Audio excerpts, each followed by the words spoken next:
It's Nolan. Now, before we get started, make sure y'all hitting that like button. Make sure y'all sharing it on your respective platforms. Let somebody know what we're doing today. Now, let's get into the show. End of the year coming, I'm posted like Tim Duncan. Teaching niggas how to grow they shit like it's Teen Summit. Teaching niggas how to talk to me, I don't hear nothing. You red pill rappers about to fall from the red button. This chair comfy, need real money. Let me find out you industry niggas is Ted Bundy. Let me find out, let me wind down. Take some time out to calculate the weight I clear monthly. USD to them pounds, feet deep in the ground. Stand firm like your whole shit for $200. I'm big worm, switch the game up to help y'all score. Dave Stern try to box me in Martin. I treat him like T. Hearns. Got a baby doing 5 weeks. Made it through my juvenile hell, was bumping my deep. Homies in them 2-man cells struggle to find sleep. We ain't talking Casanat, we don't talk like barbershops. Circumvent the streams, we taking it back to mom and pop. Distribution, pick and choosing for the institution. Niggas losing, y'all can check the units. They say the internet level the playing field. I say they made you confident in racing with your training wheels. Fuck 'em rapping for if I can't pay a cable bill. Fuck 'em rapping for if I can't even say what's real. How you say you independent with a major deal? Niggas fell in love with the lies. I see how shady feel. What's going on, beautiful people? It's the kid J Nolan here. Welcome back to another episode of Inside the Industry, your number one source for music, entertainment, commentary, and breakdowns. Hope everybody's doing well out there this Friday. So as we're going into the weekend, it looks like things are starting to ramp up on Drake's side. We're starting to see people coming out. A lot of Iceman on the way posts have been dropping all week. Some from, I wouldn't want to say credible sources, but from people close to Drake.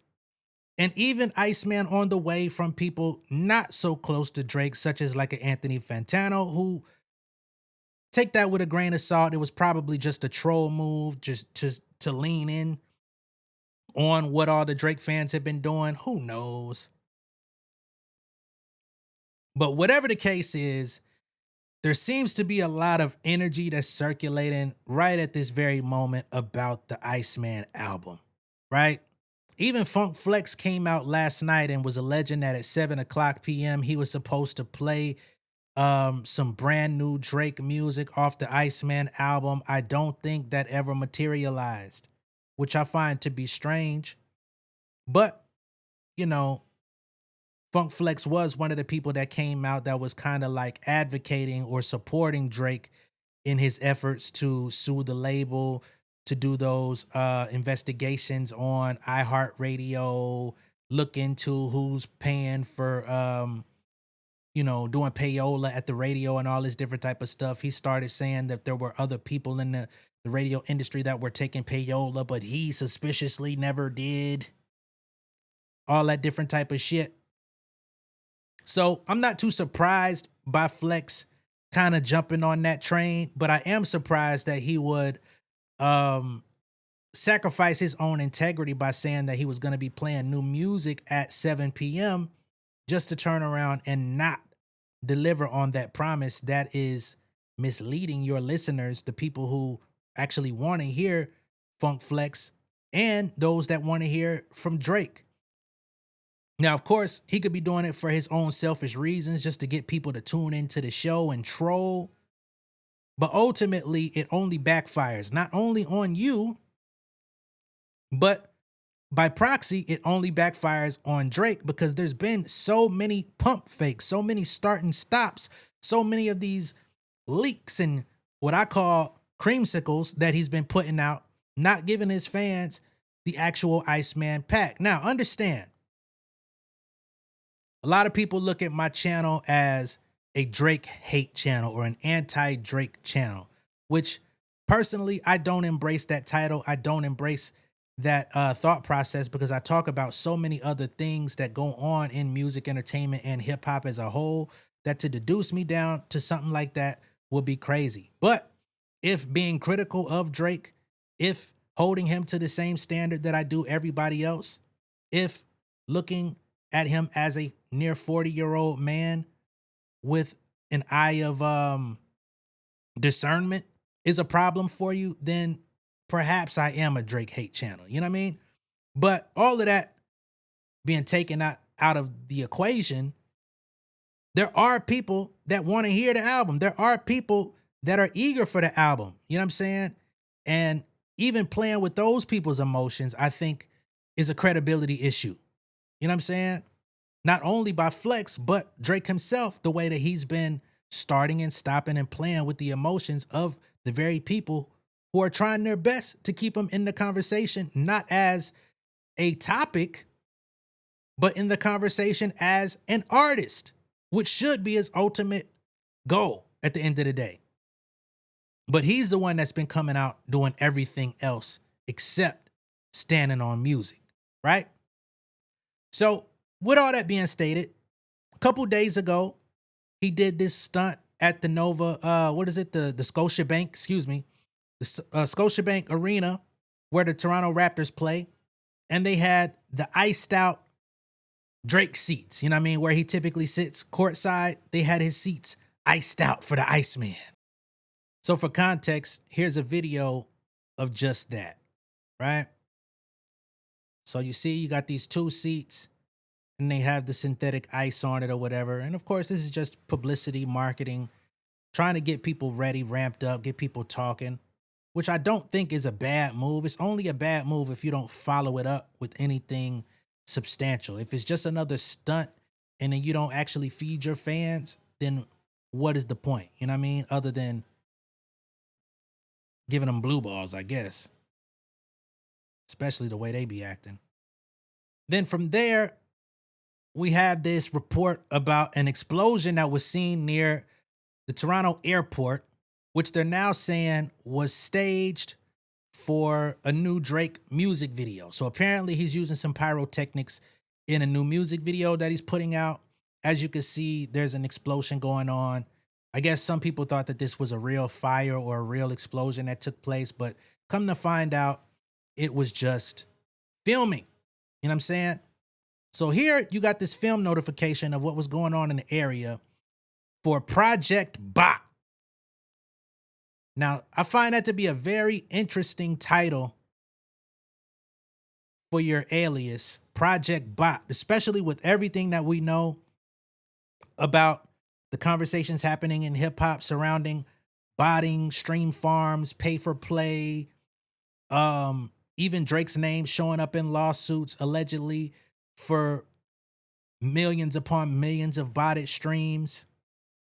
You know what I'm saying? Not to mention his allegations where he was accusing Kendrick Lamar of the same, ultimately streaming or bot streaming, excuse me, Not Like Us to be the biggest song in the industry, to take him down, and UMG colluded with Kendrick to do this whole industry takedown to defame his name, defame his character, devalue him at the label so they wouldn't have to pay him. All of these things that he wrote in his lawsuit. But now he shoots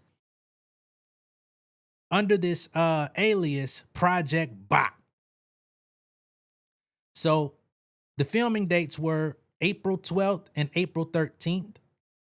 It says, to the residents and businesses in the vicinity of Downsview Park, Carl Hall Road, John Drury Drive, Canuck Avenue, and surrounding areas, we will be filming exterior scenes involving a pyrotechnic SPFX in the area behind 17 Carl Road on Thursday, April 16th. Okay, so this took place last night. They got the permits and stuff and started to inform the residents of the area. And in between the hours of 6 a.m. to 2 a.m. Friday morning. Okay. The pyrotechnic event will be occurring after 6 p.m. and should be completed by 11 p.m. Associated dates are Prep Day, Wednesday, April 15th, between 7 a.m. to 11 p.m. Rap Day, Friday, April 17th, between 7 a.m. to 11 p.m. Our production vehicles and various pieces of film equipment will be located on private properties and in a parking lot from the location. We will also be parking within the laybys on the north and south side of Carl Hill Road, blah, blah, blah. So they're just like letting everybody know, hey guys, this is coming. Be prepared. The show's not stopping. And of course, using that Project Bot title, it gave Drake a certain level of anonymity where people didn't know who it was filming. They just knew it was a film crew, so people would probably assume they're doing a TV show or a movie or something in the area. Well, it's turning out that it looks like this may be a part of a Drake music video on the way. As a matter of fact, Kirko, which happens to be a heavily Drake-leaning account on Twitter, made this post early in the morning. They say Drake posted reports of a massive explosion in Toronto. Officials confirmed it was a controlled blast for a movie shoot. A filming notice for the location refers to the project as Project Bot. New Drake music video on the way. And then you see Drake here with this post on his Instagram story. Toronto explosion live. Sky turns orange after blast like a nuke near Downsview Airport. And as you can see, Drake puts the angel emoji and an ice cube. I just think he should change this fucking name. But of course, I'm not his target audience for this. Here's the release paper again. And then here you see the sky turning orange. In addition to the public PR stunts and things of that nature, you know, just trying to get people talking, which I don't think is a bad maneuver, even if I don't necessarily love the frozen seats or the whatever. You know, he's entertaining his fans. He's keeping his base engaged. I think at the bare minimum, I don't think that that's a bad thing. Again, I only think it's bad when you don't follow through. But in addition to all of that, you also have Remick and Maleficent, his most dedicated podcast on the planet. And they came out with some updates about the Iceman album, where they're claiming that this is going to be some of the best raps and bars ever from Drake, and that it will be crystal clear who the top dog is. The top dog, which is a very interesting play on words based on everything that's transpired the last few years. So I'm going to play this audio for context. I mean, obviously, y'all know that I would never reveal anything, but I will say this, though. This will be undeniably, I don't even want to say too much, man, but it's just, y'all don't even know what's about to happen with this album. Let me just say that. Y'all don't even know what Drake is preparing to do. Like the things he's preparing to do and the music he's created, the way he's getting ready to entertain the culture, it's on a whole different level. Like, what's your favorite Drake album? I don't know. I thought it was Take Care, but then I was listening to Nothing Was the Same and Views. And I don't know. I thought it was Take Care. All right, well, let's go with Take Care. Do you think from what you've heard on Iceman and what we're about to hear, it's better than Take Care? Let me say this. This is some of the best raps I've ever heard from Drake. Okay. Just rapping. This is some of the best bars, best rapping that I've heard from him. But aside from that, just what he's preparing to do is it's crystal clear who the top dog is after this. Okay. Crystal clear. There's nobody that can entertain like Drake. There's nobody that can make music like Drake. Coming from I'm talking about as a rapper. He's a rapper first. He's more than just a rapper, but he's a rapper first. He's not a singer, but just from a rapper, what Drake is able to do and what he's getting ready to do, and his team is put together. I never said he was a singer, but now his fans say he ain't a singer. Although most of his fans actually be asking for him to make more R&B. He gave y'all the more R&B that y'all asked for with the Party Next Door album, and somehow y'all act like it never happened. Now, he's not a singer. The narratives, the goalposts just keep extending. Together with this album, I think this is a different attention to detail. I think no stone goes unturned. Mm-hmm. I think that he's tapped into another level of creativity. And I think everything that's happened to him it was for this reason. It was for this moment. Is this closer to the album that all us hip hop nerds always wanted? Like, yo, can you just give us the 12-track, 40 produced rap Drake album? He's rapping. It's the closest. He's rapping. Okay. He's rapping. And this is why you can't win for losing, because if it is that, everyone that hates Drake is just be like, yo, look what Kendrick got Drake on. Kendrick inspired him to rap. I mean, I'm just saying you can't win for losing on the internet. That's why I don't care about whether people want to take. That's why I said everything happens for a reason, and I think that everything that Drake went through in the last 2.5 years, I think was an evil necessary. Okay. The way it happened was kind of crazy and nasty, but I think that what happened to the $1 billion settlement?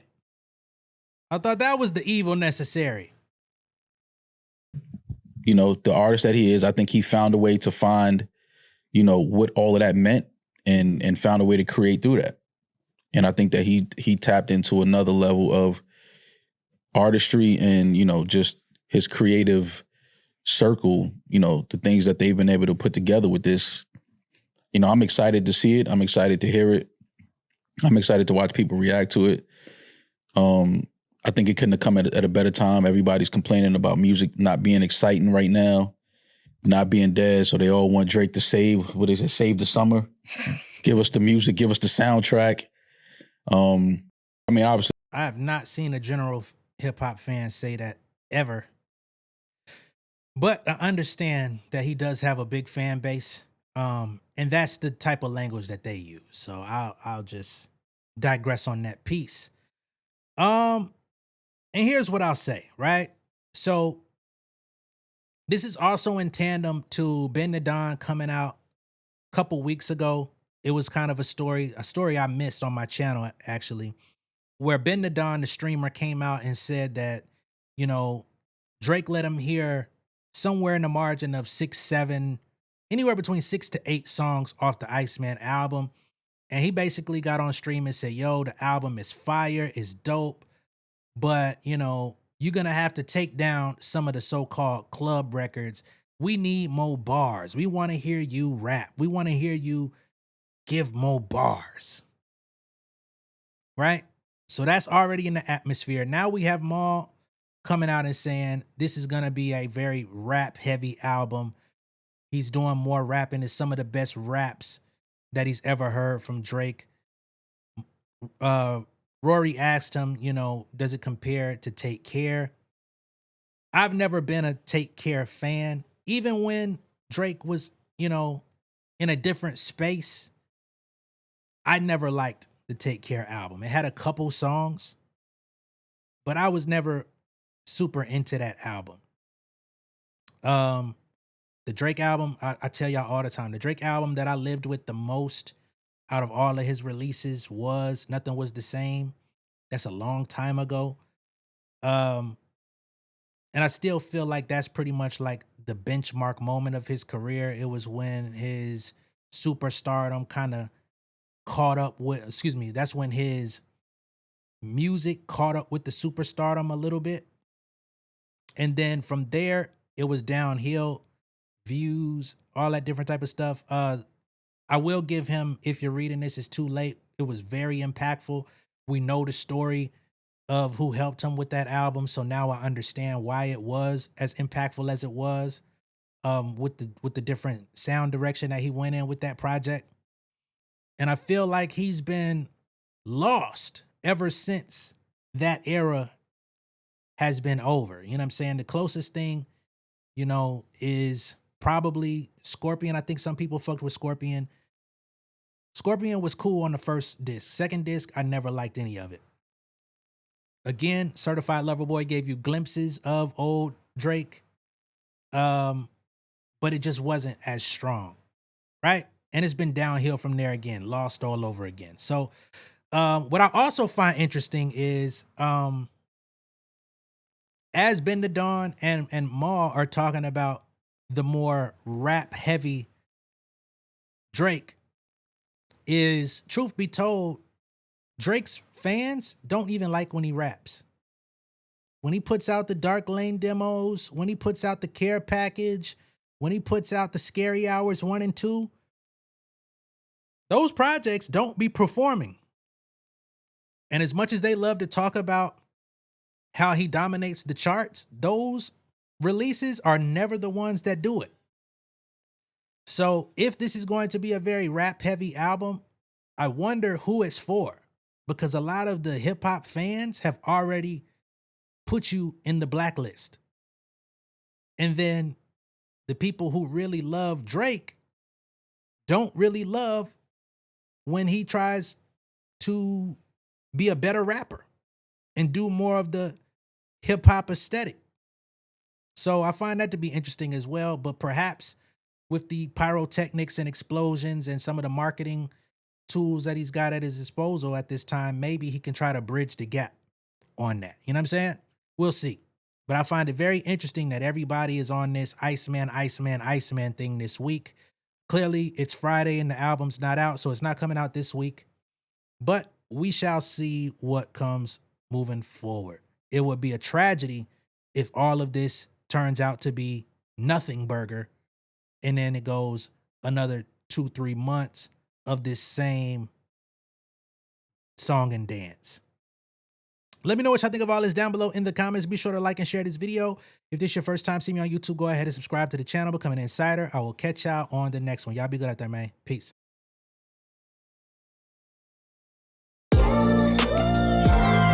Yeah, family over fame in this bitch, yeah. The glory of living righteous is setting in. My street knowledge and education's a perfect blend. Young mogul, independent, I've been setting trends. The first one from my family to be faithfully wed. Fuck niggas and the horses that they riding on. I see this shit from all angles like a polygon. I'll never politic and the drama be piling on. Father and great son acknowledged like I'm Bobby Bonds. Conversation with my lady about the paper route. 5-6 bank accounts every day I make it count. They down talking my commentary for hating now. Well, I can take it cause I'm bodying your favorite now, please. I could do this shit in my sleep. I been writing for these niggas, y'all read it and weep. I been fighting these niggas if you speak on the street. I turn your birthday party into New Year's Eve. Don't let me take it there. We ain't playing fair. This the ATL, Southside nigga moving furniture like Wayfair. Life on hold, no insurance for your healthcare. Lifeline gone, so you wanna be a millionaire? Well, let me tell you about this world I built. The women I dodged, the niggas that I ran for filth. The sympathy cause consulting for the stacks I built. I had to